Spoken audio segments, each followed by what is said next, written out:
warahmatullahi wabarakatuh. Alhamdulillah wassalatu wassalamu ala Rasulillah habibina Sayyidina Muhammad bin Abdullah wa ala alihi wa ashabihi wa mawalah amma ba'd. Merindu kebahagiaan mendamba ridha Allah Subhanahu wa taala. Ada waktu yang berguna dan ada waktu yang sia-sia. Semua orang punya waktu yang sama. Kesempatan yang sama, sehari 24 jam.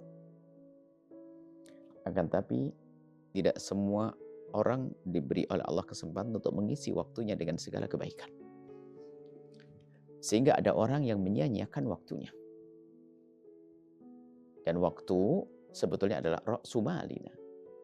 Modal kita adalah memanfaatkan waktu. Yang terus berlalu. Waktu adalah umur kita. Yang membiarkan waktu berlalu tanpa kebaikan, maka kita akan rugi. Begitu juga jika kita melewati waktu dengan maksiat, akan rugi. Sehingga waktu yang sia-sia adalah, yang jelas adalah waktu yang kita gunakan untuk maksiat kepada Allah. Dan memang kita manusia bisa bermaksiat, bisa melakukan dosa. Akan tapi jangan biarkan terus diri kita larut dalam dosa. Sebaik-baik orang berdosa adalah segera memohon ampun kepada Allah. Agar tidak berlarut-larut dalam menyia-nyiakan waktu tersebut. Bahkan dengan kita mohon ampun, menyesal dengan sungguh, maka sesungguhnya waktu yang semula sia-sia akan berubah menjadi sebuah kebaikan karena taubat. Sehingga sebetulnya bagi orang beriman tidak ada waktu yang sia-sia. Seandainya pun dia telah bermaksiat, dia bisa menambal kemaksiatannya dengan bertobat serius. At-taibu minadz-dzambi kaman la dzambalah. Orang bertobat dari dosa seperti tidak pernah tobat. Bahkan tobat itu sendiri ibadah, mendapatkan pahala. Lihat indahnya orang beriman. Kemudian setelah itu, dalam aktivitas kita, ini dalam keadaan bermaksiat pun, makanya jangan sampai sia-sia waktu itu dengan kemaksiatan yang kita lakukan. Bergegaslah mengadu kepada Allah, mohon ampun kepada Allah. Nah, kalau kita membiarkan waktu berlalu dengan maksiat tanpa mohonan ampun kepada Allah, itu sia-sia yang sesungguhnya. Bahkan bukan sekedar sia-sia, akan tapi justru waktu itu akan ngerogoti waktu kita. Menjadikan amalan-amalan kita menjadi tidak diterima dan banyak hal, sehingga kita akan rugi.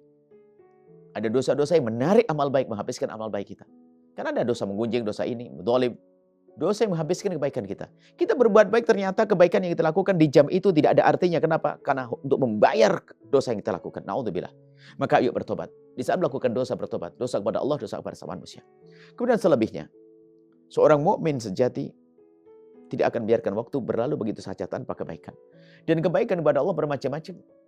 Jangan sampai kita sempit pandang dengan Allah, hanya sujud, rukuk, melakukan sholat dan puasa saja. Oh tidak.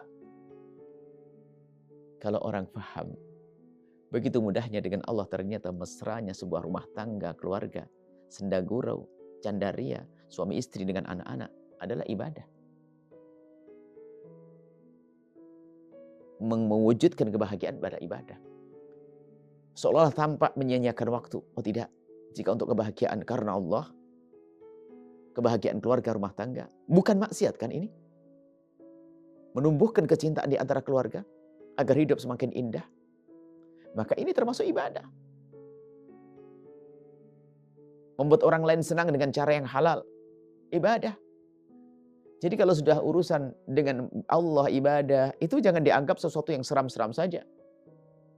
Berjihad, perang, ya akan tapi ternyata kemesraan bagian daripada ibadah yang indah. Suami istri bermesraan, indah. Akan menjadi petaka jika bermesraan dengan yang haram. Ya, itu petaka, nyanyikan waktu dengan sesungguhnya.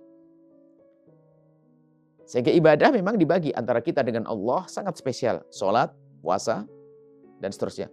Tapi dengan sesama manusia adalah cengkerama, senda gurau. Yang halal adalah ibadah. Bahkan di akhir kami selalu himbau kepada para orang tua agar membiasakan hadir dalam kehidupan anak-anak. Kita perlu membiasakan hari ini agar anak kita tidak tenggelam di dunia maya.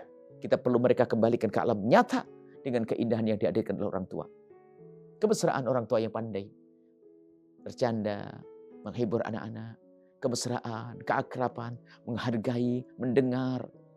Tidak hanya memperdengarkan kalimat, mendengar suara, mendengar ungkapan anak-anak, cerita anak-anak. Sehingga bagi orang beriman yang benar-benar mengerti bagaimana dengan Allah, Dan bagaimana dengan sesama manusia? Tidak ada waktu yang sia-sia. Bahkan melakukan keindahan pun adalah bagian daripada ibadah yang luar biasa. Kesimpulannya adalah tidak ada waktu sia-sia bagi orang beriman. Termasuk dalam diam kita tafakkur, merenung ibadah. Bagaimana ibadahku, sholatku kok belum baik? Bagaimana aku kok tidak baik dengan ibundaku? Merenung saja, aku harus berhenti. Aku harus baik dengan ibuku. Kenapa aku harus memutus tali persaudaraan? Kenapa aku harus memutus waris? Merenung begini adalah ibadah. Biarpun tampaknya dia diam saja. Kalau bengong sesungguhnya adalah bukan kebiasaan orang beriman. Bengong, lihat aba bintang, lihat ini. Nggak ada tafakkur, nggak ada ta'amul, tidak. Tapi bagi orang yang beriman, subhanallah, bisa begitu mudah menjadikan semua aktivitasnya adalah ibadah. Sehingga pada akhirnya tidak ada waktu sia-sia bagi orang yang beriman. Iman yang sesungguhnya. Nuhibbukum fillah. Assalamualaikum warahmatullahi wabarakatuh. Setelah Anda menyaksikan video ini, jangan lupa berselawat kepada baginda Nabi Muhammad sallallahu alaihi wa alihi wa sahbihi wasallam.